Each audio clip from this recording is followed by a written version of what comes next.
And by the way, Musaylima was called Musaylima Al-Kathab, Musaylima the liar.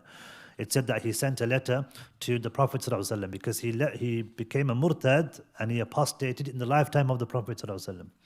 And he sent a letter to the Prophet ﷺ and he said, to Muhammad the Messenger of Allah from Musaylima the Messenger of Allah.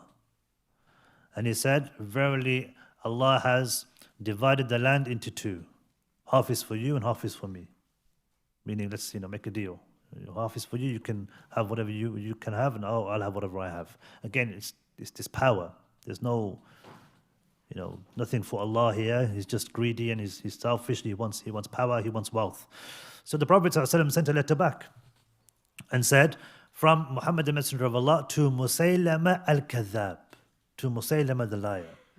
Verily the earth belongs to Allah and He gives it to whomsoever He wishes. Inna al-arda lillahi yu'tihi man yasha. It's an ayah from the Quran. So Musaylima was called Al-Kadhab, and that name basically is stuck from that time to describe Musaylima befittingly, because of course he was somebody who left Islam and he apostated and claimed to be a messenger and prophet himself.